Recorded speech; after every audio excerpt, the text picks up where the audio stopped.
Turning point কোনটাকে বলবো? কারণ ধরো তোমরা সেই ওই শুরুর যে ৭ জন সেখান থেকে আজকে ১১০০ জনের টিম। তোমার ডেলিভারি পাওয়ার এর কথাই বলতেছি। জি। সো কোন জায়গাটা আসলে টার্নিং পয়েন্ট যে এত বড় হলো প্রতিষ্ঠানটা?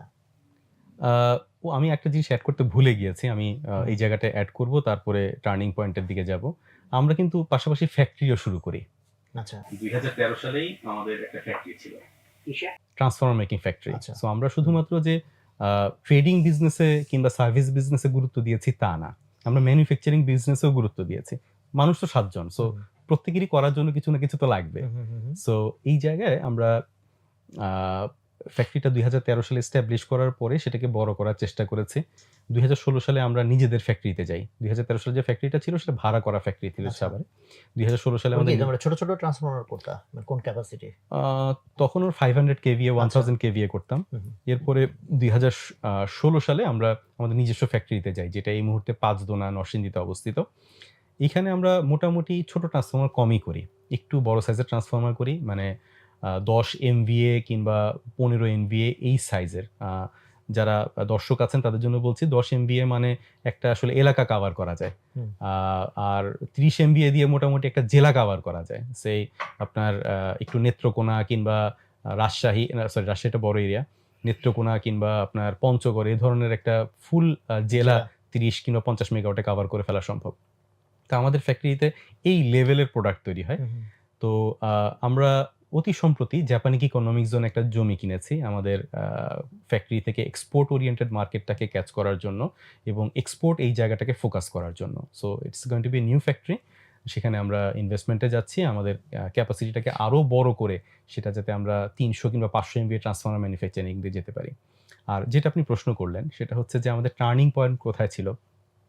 আমাদের টার্নিং পয়েন্ট ছিল যে ২০১৭ সালের হচ্ছে গিয়ে বড় একটা কন্ট্রাক্ট পাওয়া। আ পার্টিকুলারলি একটা কন্ট্রাক্ট এডিবির ফান্ডের যখন কন্ট্রাক্ট এসছিল তখন মানে দ্যাট ওয়াজ সো বিগ মার্কেটে আদানিরটা যেটা বললাম। আদানিরটা। হুম। So that was so big and so impactful যে মার্কেটে আমাদের অবস্থান আসলে ঠিক এক রাতের মধ্যেই পরিবর্তন হয়ে গেছে। এটা একটা মানে সেটা ইমপ্যাক্টফুল পাওয়াটা কি বিজনেস। যে ইউ আর লাকি অথবা নাকি ওটার পিছনে তো meticulously খুব কোনো ফাটাফাটি কোনো প্ল্যান কাজ করেছিল?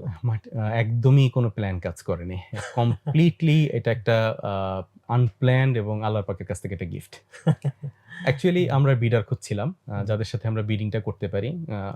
শুধু ওই প্রজেক্ট না, তার আগেও অনেকগুলো প্রজেক্ট হয়েছিল যার জন্য বিডার খুঁজছিলাম। কিন্তু বিডার পাওয়া যাচ্ছিল না। তো হঠাৎ করে একদিন এক আ কোরিয়ান, যিনি হচ্ছেন গিয়ে আমাদের সাথে ১ম দিকে কিছু বিজনেস করতেন। উনি এসে বললেন যে, "আমার কাছে একটা পার্টনার আছে কিন্তু তারা বাংলাদেশী কাউকে খুঁজে পাচ্ছে না বলে বাংলাদেশে কাজ করবে না।" Very interesting. সো আমরা ওকে বললাম যে, "একটু পার্টনারের সাথে পরিচয় করিয়ে দাও।" সাথে, সাথে আমরা আ চাইনিজ ওই পার্টনারের সাথে হচ্ছে কমিউনিকেশন শুরু করলাম। দেখলাম তারা খুবই রাজি। একটা বিডিং তৈরি করতে প্রায় ২ থেকে ২.৫ মাস সময় লাগে। তো তার সাথে হচ্ছে গিয়ে যখন আমাদের আন্ডারস্ট্যান্ডিং হলো, তখন বিডিং হতে আর মাত্র ১৪ দিন বাকি। তো বললাম যে, "ঠিক আছে, ১৪ দিন যেহেতু বাকি, আমরা বিড করব। মানে ২ যা মাসের হয়। কাজ হুম। ১৪ দিনেই করব।" তো মোটামুটি ৭ দিনেই বিড প্রিপারেশন হয়ে গেল। বিডিং করলাম, কাজটাও পেয়ে গেলাম। সো সবকিছু মিলে বিষয়টা একটু কাকতালীয় ছিল।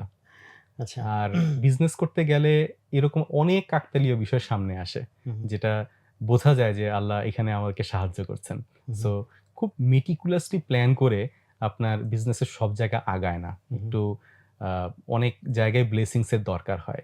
তো আল্লাহ আমাদেরকে হেল্প করেছেন এই জায়গায়। তো তারপর থেকে তো অ্যাকচুয়ালি তোমার এই রিভেরির বিজনেসে কি আর কোনো বড় চ্যালেঞ্জ এ পড়তে হয়েছে? নাকি এরপর মোটামুটি স্মুথলি জাস্ট বিজনেস গ্রো করেছে over the time? A financial issues ছাড়া তেমন কোনো চ্যালেঞ্জে পড়তে হয়নি। বিজনেস যখনই গ্রো করতে থাকে তখনই তো আপনার ক্যাশ ক্যাপিটাল দরকার হয়। হুম, হুম। যেটা আমরা ব্যাংক কিংবা নিজস্ব সোর্স থেকে হচ্ছে গিয়ে আপনার জোগাড় করার চেষ্টা করেছি। এছাড়া খুব বড় আপনার চ্যালেঞ্জে আমাদেরকে পড়তে হয়নি। ডেফিনিটলি বিভিন্ন কম্পিটিটর আসবে।